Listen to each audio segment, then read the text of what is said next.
We've come up the creek here at the Lucky Strike. They want to see some dredging. That right yonder is that's a 4-inch dredge. That's a King 4-inch dredge right yonder that I'm pointing to. That the dredge that's got the motor on it. You hear the motor running.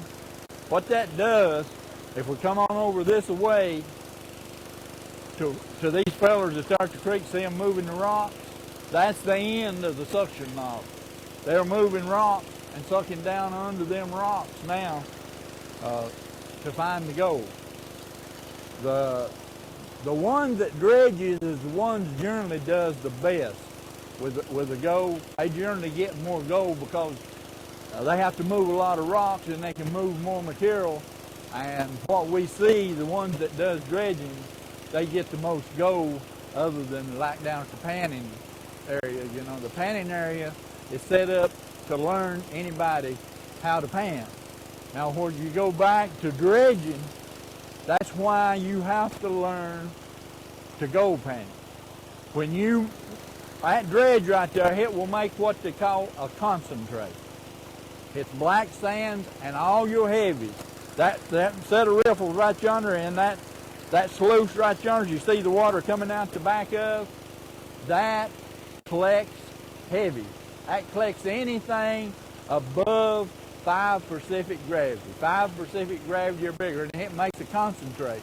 They flush out, they got tubs they flush out in, and that's why we like to teach people to pan to start with. I don't care what you do, how big you got, how big a dredge you got. When you get through, you've got concentrate. You have got to know how to pan. That is the first thing to be a prospector. You've got to know how to pan. Because the pan is for two things. It's for the prospector to go out in a stream and to find where the gold is. Plus, when he starts processing and digging the gold, he's got to know how to use that pan to clean up his gold and get it in a sellable product. Get it in a bottle or a bag, whatever he's going to put it in. So that's why you have to know how to pan. Gold mining, like I told him a while ago, gold mining is a learning experience from day one. When you get interested in gold mining, you'll automatically start learning things. You'll learn how to read a creek.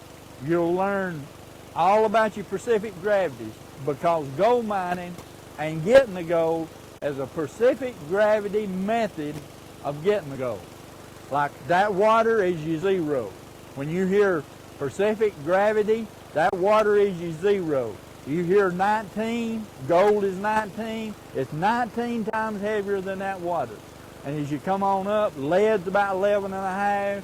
Then you go into zircon monazites, which are around 8. Then you go into ilmenite, hematite, magnetite, which is 5. Then you go into just pure old sand, is around 2. And mica and all of that's around 2. So see what they're doing? That dredge nozzle that Doug and them is using right now, that 4-inch will suck gravel that big and run it through. If you see them, they've just got started. I can tell by the tailing. A lot of times, if you run a long time, the tailing that's coming up, you see how it gets muddier? The tailing, you see them rocks that's splashing out of it? That's rocks that's going through that hose right yonder. But that sluice box right there is set up to where if ace gold goes through there, it will catch it. Up in the top end of that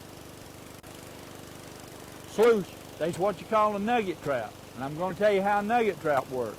A nugget trap works because all this material is coming over a punch plate and it's got holes in it. Okay, a piece of gold comes through and the first hole it finds, it goes down in that hole. The water velocity is so low under that plate that it can't move 19 Pacific gravity. So when you clean out your nugget trap, that gold will be laying right there. There's a method you use. You take it apart, and you completely wash it out in the tub. If you got any gold, when you sucked it up on this end, it's going to be in that trout on that end. There's no way it can get out. I don't care how big. Only way that a big nugget can get across that punch plate, and that's why we got the Hungarian riffles. Now below that, if we went and looked all the way down the end of that, there's a set of riffles, and I was explaining it to some of them a while ago. It's got a set of riffles. What happens on a big piece of gold, the steel 19, if it happens to go over top of that punch plate, it will not be over the second ripple down. It comes to the ripple, and you got a dead spot behind that ripple, just like I was telling you about the creek.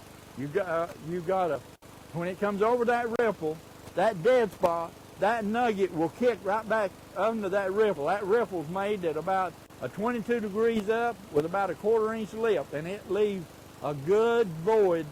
And if you see a dredger, and like when I used to dredge, the first thing I would look at is my first 3 riffles. You take your finger and you clean them first 3 riffles out. If you got a big nugget, it will be in them first 3 riffles.